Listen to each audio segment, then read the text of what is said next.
I had seen my sister go to college, saw all of her debt. I just didn't want that. That was when I dropped out. Do you want to go to school? Do you want to try something different? Absolutely said no. This is what I want to do. You are a deadbeat. You're not going to college. What are you doing? You were getting judgment from everybody. And I remember you saying to me, and I'm in it for the long haul, and I believe it's going to pay off. Welcome back to Lavender Fields Flop, where we make the mistakes so you don't have to. I'm Michelle, and this is my co-host, Ethan. Thank you for joining us for our 6th episode. It means a lot to us that you've stuck around with us this long. That's and right. maybe you haven't. Maybe it's your first time. True. But we're glad you're here. we're glad you're here regardless. That's right. But we did make a promise last week to the viewers Yeah. and listeners on Spotify Yeah. and Apple Music and all the podcast places. P. Pants McGee. I know they've been looking forward to this all week. P. Pants McGee. I can just get into the story. It was my senior year of high school, and it was the last period of the day, and I had to go to the bathroom. So I went to the bathroom, and at our school we had uniforms. Right. So you had to wear a polo shirt and nice pants. I mean, I think you could wear jeans. Yeah. I mean, it was just pretty lenient dress code, but it was a dress code regardless. Right. So I went to the bathroom, and I went to the urinal. And for all the guys out there, you unzip your pants and, do your business. On the urinal cake. Right? What do you mean on the urinal cake? No, I just learned about urinal cakes years ago. I didn't know that was a thing. But sorry to interrupt. What do you mean on the urinal? You pee on the urinal cake? I thought so. I mean, it's just in the urinal. I figured you I aimed guess. for it. I don't know. Maybe I do. Like Cheerios when you were a toddler. Anyways, we digress. Go ahead. Peeing on the urinal cake. And since it was I had a dress code, like we said, and I had my shirt tucked in. So I was trying to go fast, so my shirt was tucked in, so it was near the fly of my pants. Right. And unzip my pants, and I start going to the bathroom, I'm peeing, so you expect to feel the sensation of peeing, right? Right. Normal. And I don't feel anything coming out. It's like you're peeing, Right. but you don't hear it hitting the urinal. Okay. So it's like not the urinal cake, just the urinal. Okay. All right. And I look down and I'm peeing on my shirt. So anyone who knows, guys know that you can't really stop peeing when you start. I did not know this. I mean, you can, it hurts. Okay. I mean, think about with a garden hose, right? If you take it and you put your thumb on the end, the water it stops abruptly, All right? And mine's not a stinking gardening hose. The things we're willing to talk about on this show, you never know. It's a Anyways. flop regardless. Yeah. Okay, so what happened? So I try to get it to stop as fast as I can, but wasn't fast enough. So I peed all over my shirt. Okay, senior year of high school. So I'm like, and I still have a class to go to. Okay. I think this was actually second to last period. So I go to the sink because I'm like, I got to get the pee out of my shirt. So I wash my shirt, but there's this massive wet spot. I mean, we're talking huge. Yeah. Because I made it worse. Well, I don't even know if it was worse. It got bigger at the sink. Right. Oh yeah. Oh yeah, like she's gone through this before. I can imagine. But so I meander out of the bathroom and try to get to my desk, back in the classroom as fast as I can, so no one sees. I ended up I just sort of like, hobble back to my desk like I don't know. But I get my backpack and I flip it the other way around, and for the rest of the day, I wear it frontwards. So I just walk around with my backpack frontwards. That's pretty resourceful. And nobody ever found out until now. Well, there you go. But you could get away with that because you kind of do silly things. Yeah. And so nobody even questioned, why is Ethan doing that? Mm-mm. Well, that's good. I mean, it wasn't really silly. I mean, people have done that. Oh, I don't know. seems silly to me. But what do I know? I learned lots She's never today. peed on her shirt. Well, maybe she is. I don't know. Story coming soon. No. So, All right. Pee Pants McGee, How'd you get that name? you. Oh, well, there you go. I told her when I got home, she's like, ha, Pee Pants McGee. And she's like, where'd you get the name? It's been a while. All right. Well, thank you for sharing that. So, to all those people who pee on their shirts, I feel you. There you go. And we learned something. I learned 2 things. You don't pee on the urinal cake. The urinal cake just sits in the urinal. Anyway. You can if you want. All right. If you don't know what a urinal cake is, it's not something you eat. And apparently it's not something you pee on. It's just there to freshen it. You can if you want. It's just there. Okay. It's not like it's a bullseye. You're not getting ranked like this is archery. Seems like something guys would do. Anyway, so can't stop peeing when you go, and you may or may not. But you can. It just is painful. Okay. All right. I'm not sure she's learned anything. It's a guy's world. I don't understand it, but I'll take your word for it. All right. Pee Pants McGee. All right. On to my flop. So this week I was making lotion, which is a stressful process. Even if you've made it many times like we have, it's an expensive process with all the oils and the butters and emulsifiers and preservatives. So we go really slow. We try to not have any distractions and just really think through it. And it's stressful. It wears you out, at least for me, because one wrong step and you could have just wasted a whole lot of money. Well, I think it's important to note to all those people who just want to make a lotion for fun. If you're making lotion just not to sell commercially, it's not that hard. It's when you want it to be perfect. Yeah. There's a lot of meticulous steps. Yeah, that is right. Yeah, to make sure that it's shelf stable and it's consistent. And so yesterday I was out here making my first batch of the day, but we've been really making lotion a lot the last week, and got all the way. So there are A, B, C, D, E, F. There's 6 phases. Well, they're called phase A, B, C. So there's 6 phases. And I had gotten all the way to the 5th phase. So we've gone through cool down, put the fragrance in, all the way down to the cool down where I'm about to put in the preservative. And I look over and there sits my emulsifier, which is pretty important when it comes to making lotion. So, well, for all those who don't know what an emulsifier is, without an emulsifier, your lotion looks like salad dressing. That's literally, pretty much it looks what like oil and water. It did. I had the oil and had separated from the butters. Emulsifier is what combines them and keeps them combined. So I had to quickly put those emulsifiers, get them warmed up, and slowly put them into the oil and butter phase, and just be very gentle. I couldn't really emulsify it again with the emulsifier because we didn't want to whip it, get the air into it. So I also couldn't heat the oils too much or I would have ruined our fragrance. Yeah. So we'll see how it turns out. But I couldn't believe it. I just going so slow, taking my time, and there sits one of the most important. Well, you got distracted by your grandson, to be fair. All right. You're right. To be fair. I didn't want to say that, but he is awfully cute. And yes, I had to go say bye to Lloyd. Shout out to Lloyd. Have we done that before? I think you did it last week. Oh, you can't ever shout out too many times to your grandkids. Lesson learned. And I told you yesterday, Ethan, I feel like we need to just put our phones on Do Not Disturb or turn the ringer off. Like you're not going to say bye to your grandson when he's leaving. That's true. I don't really think there's a lesson to be learned. Maybe here. I just need to not do lotion when Lloyd's here. I don't know. It's just an unfortunate situation. Lloyd was leaving with his mom. He's 6 months old. So it's not like he's a teenager driving away. Yeah. So, yeah, but it was salvageable, but we'll see how it turns out. We got to wait 48 hours to see how it turns out. But if nothing else, we can use it. And we do small batches as we're kind of tweaking They're still our expensive. formula.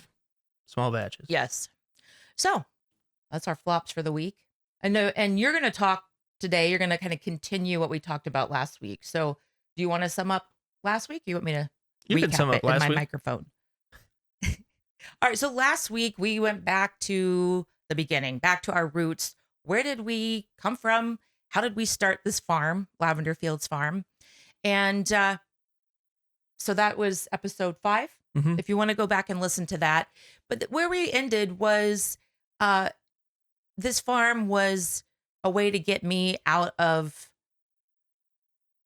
burnout where I was in my job. And I talked about the fact that it was a woman-owned farm, and I'm very proud of that. But I was thinking about this after the podcast, because I do that. I just, like, ponder things, and especially at night when I can't sleep. You ever have that? Just mind goes on and on. And well, on. Sometimes if I have caffeine too late. It doesn't matter for me. But anyways, I'm laying in bed pondering this about the woman-owned farm and thinking, and I even said we might be woman-owned, but we're backed by guys, by you and Daddy. And but I was thinking, when you stop and think about it, I need the two of you more than I did when I was in the classroom. Well, I mean, because we're running a business together. Right. But just because it's woman owned doesn't mean men aren't needed anymore. And I don't know if there's a worry out there of men thinking, oh, if my wife starts a business or my girlfriend starts a business, where's that going to leave me? And I'm here to say that it leaves you being much needed, the support that's needed. And so if you're in that position, just remember that it doesn't negate you. It makes you even more important. They will need to lean on you.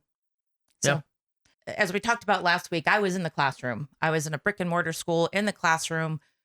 School year was 2021. So we weren't virtual. And it was my first year at the school because we had just moved here to Michigan.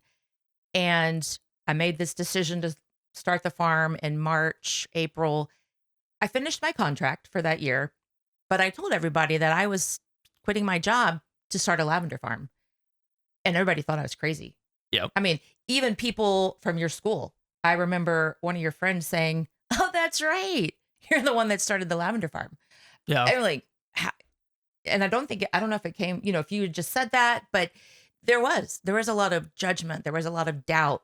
And I kind of let that fuel me that, if I quit, then I just proved everybody wrong, right? That I was crazy and it didn't work. In fact, not this year, but last summer when we were at the fair, one of my students came up to me, and here we are at the fair with our display with all our products and our lavender. And he said, is this from the farm you started? Yeah. I just shocked. People are just shocked that we made it. We're on year 5.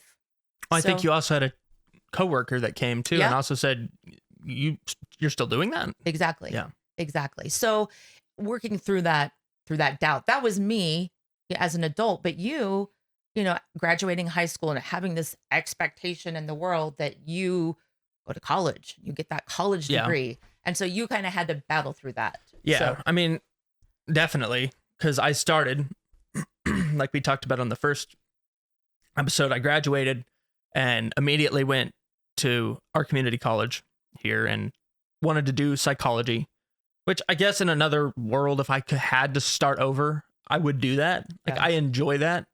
But it's just daunting. Well, yeah. The counselor didn't help saying, well, if you go into this field, you're at least 6 years. No, that didn't she help did not at all. help. But I honestly was just so burnt out from school. I expect a lot of people can, especially my age, just a lot of things forced on you in school now. Right. So I went to that not knowing what else to do. And then we did the radio program, which if you want to hear all about that, we talked about that in the first episode. Yeah. But beware about that first episode, though. It's bad. We've grown a lot in 6 weeks or whatever. That's kind of a flop. But not right. I'm sorry. We had to start somewhere. Yeah. But so do you feel like you went to the community college because you felt like you had to? I went to the community college because I didn't know what else to do. Okay. I didn't have a plan. And I think that's that's a whole nother topic for another time. I think that's part of the problem with our school system is they don't prepare you for life. It's how much English and math can you learn, and then you graduate and you have no idea what you're doing. Right. You're left with a whole bunch of freedom, but when you've gone to school for 12 years and you've had very minimal freedom. I mean, let's be honest. For your first 18 years of life, you don't have much freedom. Mhm. Everything's decided for you. Your parents tell you what to do, as they should. I mean, you're underdeveloped. You don't have that. But I think it's the parents' job, which you guys did for us. You can only prepare us so much. Yeah. Thank you for and- saving me on that one. And the You really teachers' were good, jobs and Mom. the school's jobs prepare you for life after school. And I don't feel like I was. I don't feel like any kids are, really. And I think that's probably the hardest years of a lot of people's lives is the I years agree. right after high school because you're just confused. Yeah. But yeah, I went to the community college because I didn't know what else to do. And that's what everyone was saying. I mean, it's hard when you're sitting up there on the stage of graduation and all the people, oh, they're going to Stanford. And, they read out all these prestigious colleges and you're like, Right. I don't want to do that. Right. Yeah. And it's I okay. want a That's break. absolutely Like, okay. honestly, if we're going to be honest, I sat and I thought, I don't want to do anything. Right. I was so burnt out from school. And I think a lot of 18-year-old, 17 graduates from high school feel that way. For sure.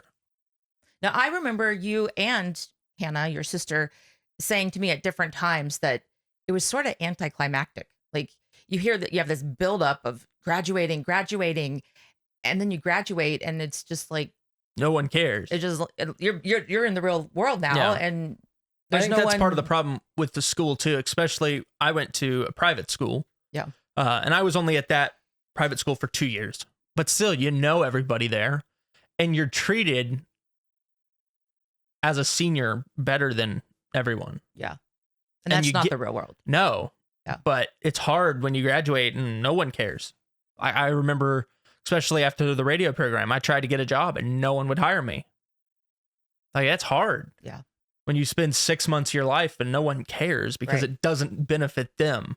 So imagine spending 6 years racking up all that debt Yeah. and then not being able to get a job. And I think there's a lot of people out there who can relate to that. I think there's I mean, millions of people that can relate to that. I know our neighbor in Ohio, his daughter went to school at University of Cincinnati for, I think, 6 years. I think it was for psychology. And she was working at Starbucks. She just didn't want to do it. Yeah. So, Well, we have a friend here who had his master's in what? Or doctorate in theology. oh, yeah. Yeah. Yeah. It's theology. I think it's theology. Political science. Political science. But he now works at a steel plant and works night shifts at a steel plant. Yeah. Shout out to him. Yeah. No names, but you know who you are. Couldn't do the farm without him. That is It'd be true. nice to have him on the podcast sometime. Yeah. That would be. But yeah, that's just another example. And he's doing good for himself. Yeah. I mean, he's probably making more money. For sure. But to be fair, that job he works, I wouldn't wish on anyone. Yeah. But it works still, for him.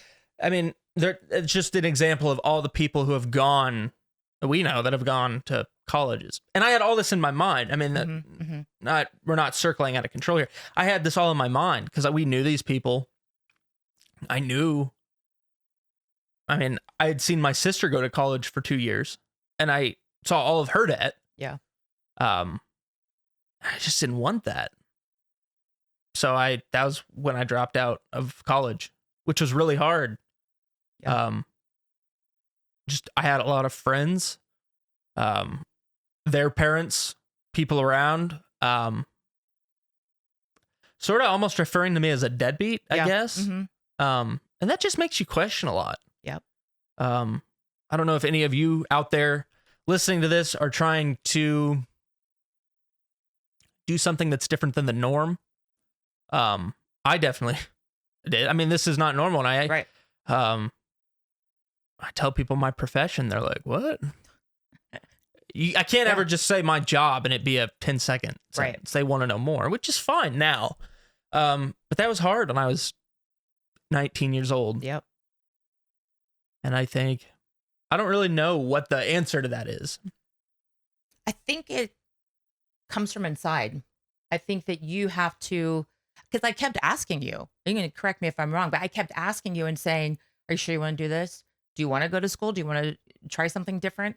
And you absolutely said, no, I don't. This is what I want to do. I don't want to go back to school. And so I think just for yourself, you were just confident. Well, honestly, I don't think that's the truth for the first couple years. Okay. I think it was so much that I didn't want to go to school, and this was an open option. For the first couple years, and I've told you this, I didn't like it here. Oh yeah, for sure. I was bored and it's hard work. Depressed. Yeah. I was very depressed for a couple years. Yeah. Getting up was hard. Yeah. I mean, when you're putting in so much work and everybody on the sidelines is pointing at you saying, you are a deadbeat, you're not going to college, what are you doing? And every time they ask, are you still working on that farm? Yeah. Like, how's it going? Like, it's just like you hear every fluctuation in their voice. Like, it can't even, like, they might genuinely be asking, how's it going?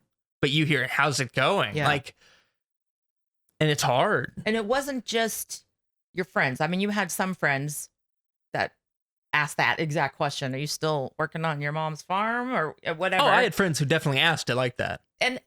But also their parents. Yeah. So it wasn't just, I mean, you were getting judgment from everybody. And maybe even family. We don't know because, you know, family's kinder, hopefully, than other people. But we definitely got judgment from family. Yeah. I'm not gonna say who, but yeah. I mean, I think it's important to be transparent. Like, it was everybody. Yeah. Okay. All right. I know you were trying to be nice. Well, I don't know. I just not calling. Well, yeah. Okay. You're right. It is because it's even harder when you have your own family, not close family. It wasn't hard. Like, yeah. Sometimes maybe it was. Sometimes well, we all have our days. Yeah. Like when you have your own. I never doubted you. No, we've actually never doubted each other. No, that's true. Oh, that's not true. But that's another story. That is true. We're honest with each other. We wouldn't be here if it wasn't for that lie. That's true. It's actually really true. Okay, anyways, stay tuned for the big we might lie. share that at the end. I don't know. Ooh, okay. Anyways, I'm sorry. I digress. It's just so fun talking about stuff. But we're talking about family. It's just when everybody, it's especially hard when the people in your close circle are questioning what you're doing. Yeah. It's hard to get up and grind for no reason. Yeah. Because those couple of first years, it was. I was making. I mean, I'll say I don't care. I was making $100 a week. Yeah. And that's changed a little bit as we've gotten bigger, but I knew that. Yeah. Like, it wasn't like, oh, well, Ethan, you can work for us, but we'll pay you good. Like, There was an expectation that I knew what I was making. Right. And I said I'm fine with that because I understand there's a startup cost to starting your own business. Like, this is definitely a sacrifice. Yeah. And there's no guarantee. That's true. There's no guarantee we couldn't go bankrupt tomorrow, and everything that we've done is for nothing. Yeah. But we do have a guarantee, but I'm just saying, it stacks up when you got your friends, their parents, your own family, all asking, you still doing that farm? And you're like, ugh. Yeah. And you question. I mean, it gets in your head. Yeah, definitely. Yeah. And our guarantee is we just believe that our farm, God's in it. Yeah, for sure. So, when I say guarantee, I'm talking about a human experience. Because even sometimes, I mean, I'm not perfect. Sometimes something happens and I'm like, oh, is God real? Yeah. You know, like, yeah, obviously I can remember so many times, but it's just like human nature. You're like, right. You can only take so much. Yeah. But going back to those 2 years, that was probably the hardest because not only were you dealing with judgment outside of here, you were questioning yourself. I mean, am I doing the right thing? And I remember you saying, what do I have to fall back on? You know, if this farm fails, what do I fall back on? But I don't want to go to school. That was what you said. I don't know what I'd fall back on, but I don't want to go to school. And you just push through it. And I remember you saying to me, I'm in it, and I'm in it for the long haul, and I believe it's going to pay off. And each year we grow a little bit, but I think for you, what made you successful was that and what makes you successful is that you can see the end goal and you believe that there is an end goal. And so I think for anybody out there that's struggling with that, the same thing is pushing past the questioning. And I think that you listened to people, especially the adults. It wasn't so much the kids. I had a friend who's going to school for engineering, and he's like, yeah, I don't actually like engineering. Yeah. Well, and it's like, well, at least I'm not at school spending. I mean, this is a private college he was going Yeah. to, probably $30,000 a semester. Yeah. It's expensive there. Yeah. But I'm like, oh, I'm unhappy, but at least I'm not going to be $150,000 in debt after this. Yeah. But the parents definitely was hard because it's like, I don't know. We were raised to, I don't know, like respect older people. Right. And it's just hard when even though I don't care, Mm-hmm. like I did. I don't know. I think that there's something about mom saying, "Good job, you got this," and then somebody outside of the family, you feel like maybe they're being honest with you, Mhm. whereas mom is just like Good the mom job. from Yeah. your childhood saying, "Good job on that," and I think that again plays into it. That oh well, maybe this person is telling me the truth. But they didn't know. Like Yeah. that's the weird thing. Like they weren't here. Yeah. But So you're here today, not making much, but I want to talk about the skills that you've learned here. oh, Because there yeah. are skills that you couldn't learn in a college, but that are just as valuable, in my opinion. There are skills that we've both learned. Oh, we've learned a lot of stuff. I mean, I've learned how to do electrical, plumbing, welding. Yeah. I've had more time here and opportunity to work on my car. Rebuilt your transmission. Yeah. Oop. Pretty successfully. I mean, It's not really it just a flaw, needed some help. but it was an experience. It was an experience. Like I learned how to do it, and I was more comfortable with mechanical things, and a lot of character building too. Yeah. Like stuff you don't learn in college, and but this even is just, sort of, I would say, my college experience. it is. Yep. And we talked about that with the lavender and propagating lavender. Oh yeah, that too. I mean, I've learned a lot of stuff about plants. It sounds stupid, but there's a lot that goes into There is.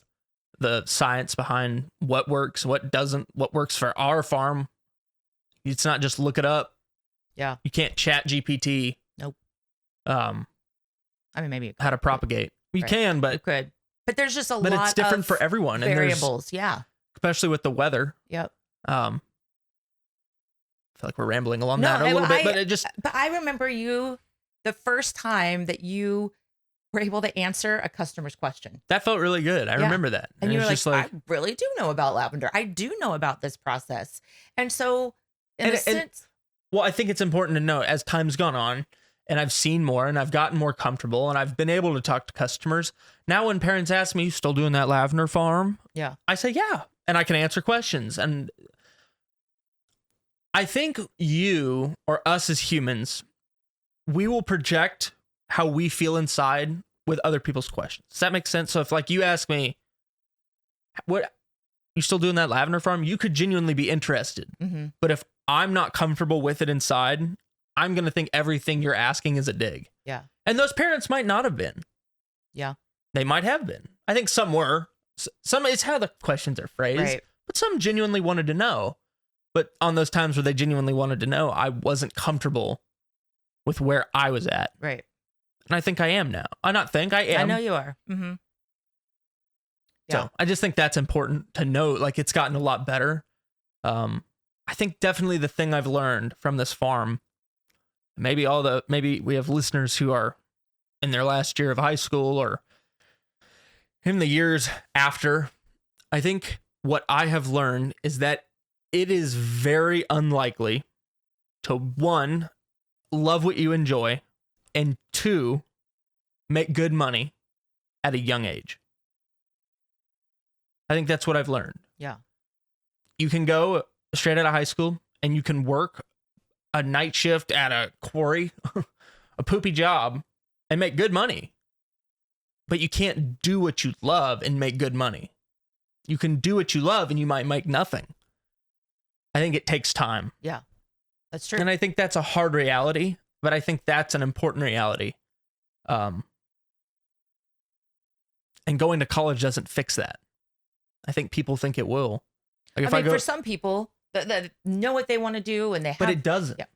That's my point, though. If you go to a college, if you're like, I want to be a doctor and I want to make $250K a year being an anesthesiologist, great. You're going to be in school for 10 years.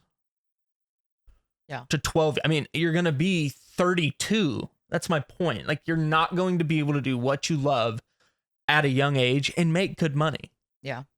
And I think schools project that theory, and it's just not true. And it's hard. Mm-hmm. I think you realize that money doesn't grow on trees. Yeah. Even though you know it doesn't, but it's just like, it's hard to get money. Yeah.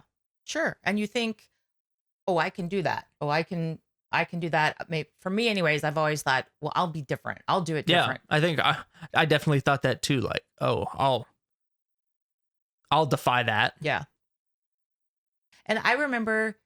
Well, I know I keep interrupting. I'm sorry. It's all about you. I think it's, yes, there are ways to make lots of money at a young age and do what you love, but it might not be ethical. I think that's part of it too. If you want to stay true to who you are and make a good wage, you're probably not going to enjoy it for a while. Or it's not realistic. Like streamers that do this, that have this following. That's when I say make a lot of money. Like, you can do what you love, but it might not make you money. Yeah. And just because somebody else is doing it's very unlikely. It's unlikely. Maybe that's why people thought we were crazy, because it's unlikely. I mean, let's be honest, succeed. From the outside looking in, it looked like a hobby for a long time. Yeah. And we sort of treated it like one. We didn't know what we were doing. Yeah. None of us had ever run a business. Mm-mm. Or started a farm. Daddy was an accountant. Yeah. Well, he still is, doesn't do it anymore. Yeah. But that is not how you run he knew how to crunch numbers. He didn't know how to run a business. We didn't know how to market. We didn't know how to make products. And you are our production manager. I mean, We've learned a lot. I've learned a lot. Yes. I mean, just last week you were out here all day long making this batch, that batch, tweaking it, success, not success. What can we do different? And again, that's not necessarily something that you can learn in school. And it's hard. Yeah. I'm not going to sit here and say it's easy to come out here. And I mean, if you went inside our house right now, you would see 20 different lotions. Yeah. We laugh about it, but it's true. And they're all fails. Nah.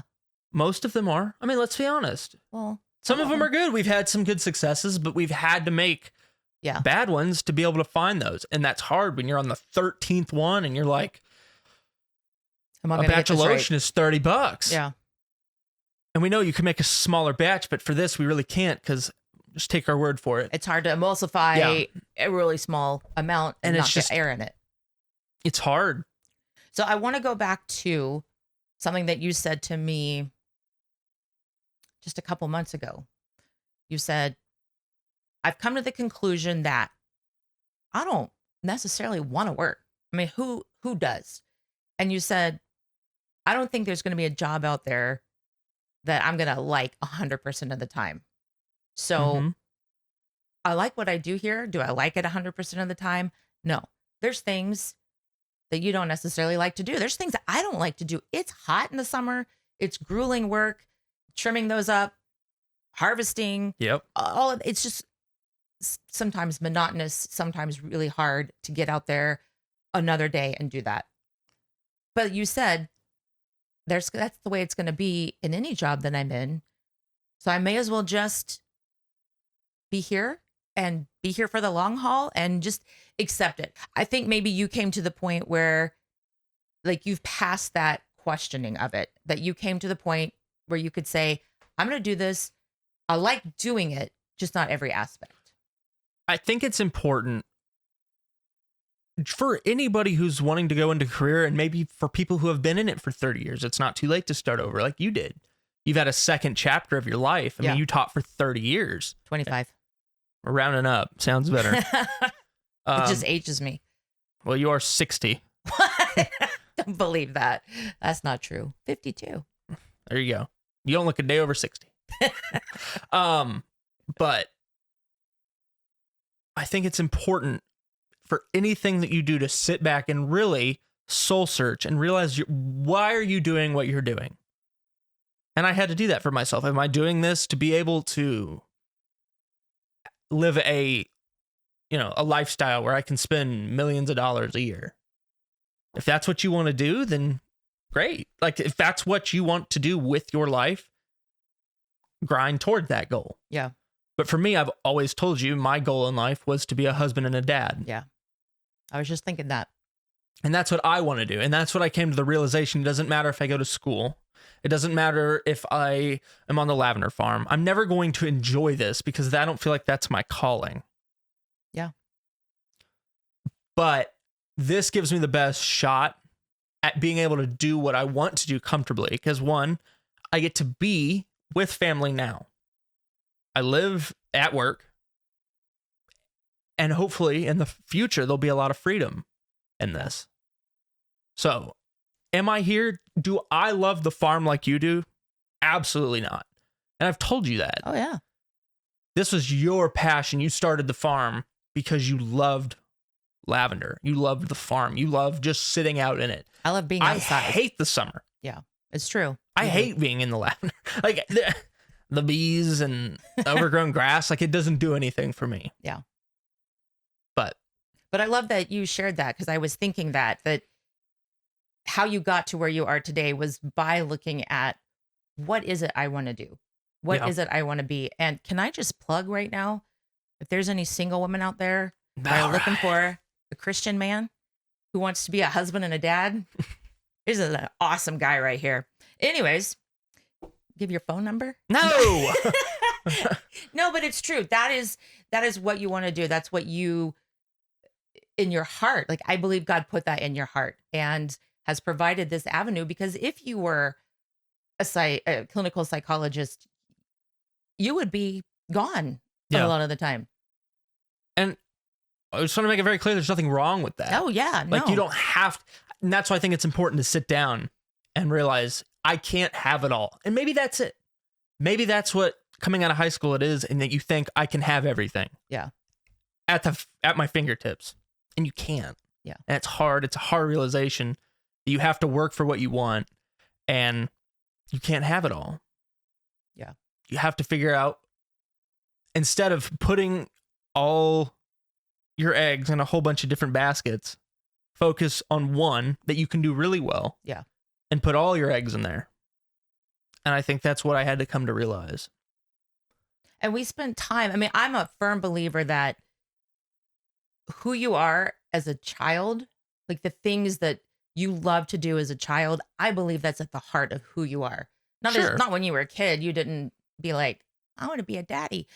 I did say I wanted to marry her. That is true. But that's little kids. Yeah, you know? I'm joking. No, I know. I'm not joking. I did say that. Yeah, he did. But, so if you're struggling with, what do? I graduated high school. I don't know what to do.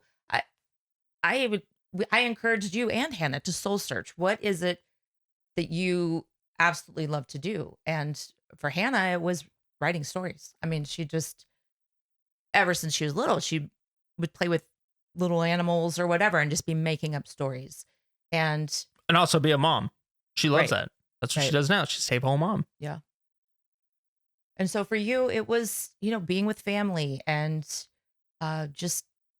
And that's part of the perk. I get to spend every day with you and Daddy, and I'm 22 years old, and some people might be like, you still live with your parents at 20? I enjoy it. Yeah.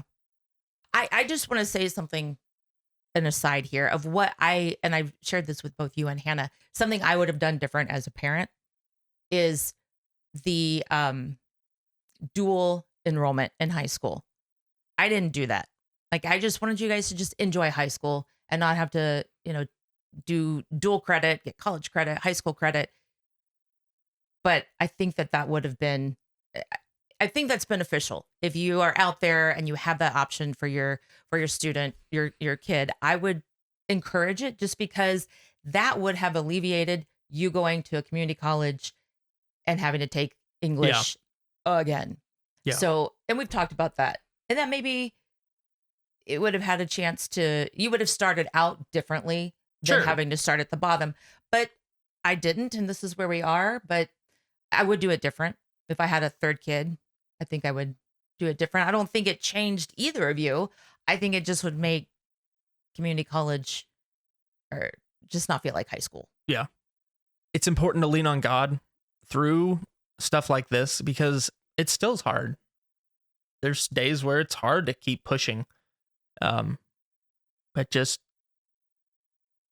knowing that God has us. And that might not look like what we think it looks like or going to look like, but he's not steered us wrong. I've always told God, if you steer me wrong, then I'll reevaluate. But he hasn't ever. So might not be what you were thinking, but in the end, you can see where it was. He was going. Yeah. Yeah. I think we'll wrap it up there. All right. What was the story we were going to tell at the end? Oh, the story of you pretending that you supported me. We'll start. We'll that'll be our flop for the next episode. Stay tuned. Yes, well, he was supported me, but in his mind he had doubts. So stay tuned. We wouldn't be here without it. That's true. We wouldn't be here without it. It's true. Thank you everybody for listening to Lavender Fields Flop, and as always, remember, lavender grows best on rocky soil. Remember when I used to have to use this as a booster seat? Yeah. If you guys actually wondered why she had to have this mic, it's because she's 5'2". I used to. She's not as tall as me. If you look back, there was a time I was taller than you on this podcast, but we took away my booster seat.